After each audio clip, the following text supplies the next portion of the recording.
नहमदुहु व नसल्ली अला रसूल करीम। तो सूरत है मोमिनून, 18वां पारा है। तो सूरत मोमिनीन में अल्लाह ताला की तौहीद, अल्लाह ताला की वजूद इलाही और तौहीद के दलाइल किए गए हैं और शिरक का रद्द किया गया है। तो उसके आगे दुआ के लिए कहा गया है कि अपनी हलाकत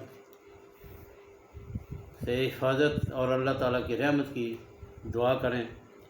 उसके आगे मोमिनीन जो हैं उनकी सिफ़ात बयान की गई हैं, यानी निफाक और रियाकारी जो है इससे वो बचते हैं। हर लगव और बेफ़ायदा बात से भी वो बचते हैं। अमानतों की हिफाजत करते हैं। अगर फोश कामों और ज़ना से बचते हैं। हर वक्त पूरे आदाब के साथ अरकान के साथ नमाज में बाकायदगी इख्तियार करते हैं।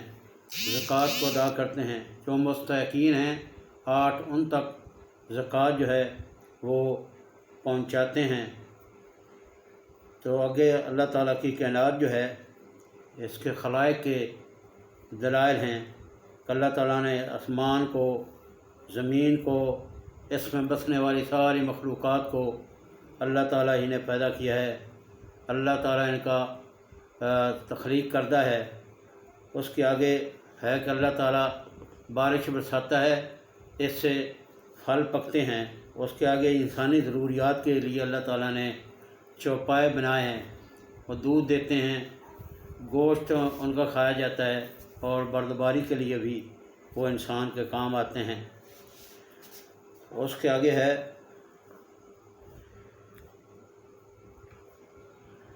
मुख्तलिफ़ पैगम्बरों के वाक़यात हैं। हज़रत नूह, हज़रत लूत, हज़रत सालेह और पैगम्बरों के इसमें वाक़यात जो हैं वो आए हैं। उसके आगे सूरत नूर है।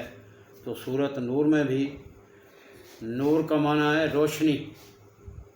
इस सूरत की एक आयत है जिसमें लफ्ज़ नूर आया है, इस वजह से इसका नाम नूर है। इसमें अल्लाह ताला की तौहीद बयान की गई है और साथ साथ अक़ीदा तौहीद पर और इस्लाम पर अमल करने के लिए कहा गया है। तो अल्लाह ताला की तख्लीक के किबरियाई के दलाइल हैं कि ये परिंदे, ये चरिंदे, ये बिजली, ये हवा, ये सब कुछ अल्लाह ताला ने ही पैदा किए हैं। आगे खाने के आदाब हैं। तो आगे मज़दूरों के लिए कहा गया कि मज़दूरों पर भी ये खाने के आदाब जो लागू हैं। उसके आगे घरों में इजाज़त लेकर आओ। तो जब आप सल्लम जंग से वापस आते थे तो सहाबा कराम अपनी बीवियों से पहले ही रब्ता कर लेते थे ताकि वो बन सवर चलें। इसलिए किसी के घर में, यानी घर है, वालिदैन के कमरे में, बीवी के, बहन भाइयों के कमरे में इजाज़त लेकर जाना चाहिए। इजाज़त का माना अस्सलाम वालेकुम, या दरवाज़े को खटखटाना, यानी उनको इतला हो जाए कि कोई आदमी जो है ये हमारे कमरे में आ रहा है। तो उसके आगे इसमें समाजी कवानीन हैं, यानी शादीशुदा जानी मर्द हो या औरत तो उसकी सज़ा रजम करना है, और गैर शादीशुदा मर्द या औरत जानी हूँ तो उनको 100 कोड़े हैं। तो रजम कमाना है कि पत्थर मार मार कर उनको ख़त्म कर दिया जाए। तीसरी सूरत जो है वो लियान की है कि एक आदमी जो है, एक शौहर जो है, वो अपनी बीवी को किसी के साथ ज़ना करते देखता है, लेकिन उसके पास गवाहियाँ नहीं हैं, क्योंकि 4 गवाही तो ज़रूरी हैं। उसके पास गवाहियाँ नहीं हैं तो फिर लियान है, यानी कि 4 बार वो कहे कि ये मेरी बीवी झूठी है, और 5वीं बार कहे अगर ये सच्ची है तो मुझ पर लानत हो। इसी तरह बीवी उसके जवाब में 4 दफ़ा ये कहे कि ये आदमी जो है, मेरा शौहर जो है, ये झूठा है। 5वीं बार कहे अगर ये सच्चा है तो मुझ पर लानत हो। तो इससे वो सज़ा जो है वो टल जाती है।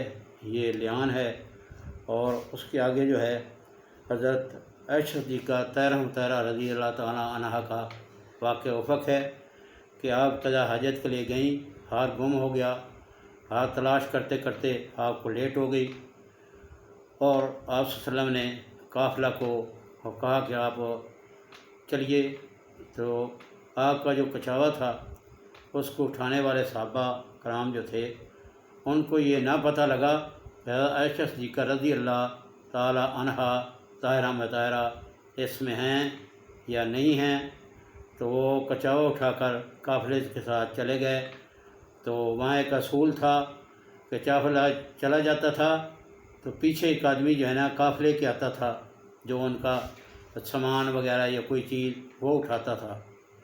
حضرت عائشہ صدیقہ رضی اللہ تعالیٰ عنہا وہاں پر بیٹھی تھیں، تو اوپر سے حضرت صفوان جس کی ڈیوٹی تھے وہ آئے، اور آپ نے دیکھا حضرت عائشہ صدیقہ رضی اللہ تعالیٰ عنہا بیٹھی ہوئی ہیں اور قافلہ نہیں ہے، تو انہوں نے ان کو اونٹ پر بٹھا لیا اور موار پکڑ کر چل دیے، قافلے کے ساتھ مل گئے۔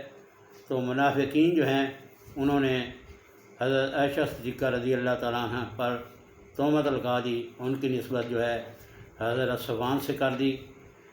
تو اس کے بعد اللہ تعالیٰ نے آیات نازل کی اور حضرت عائشہ صدیقہ رضی اللہ تعالیٰ عنہ طاہرہ مطہرہ کی طہارت پاکیزگی برات کا اللہ تعالیٰ نے اعلان کر دیا۔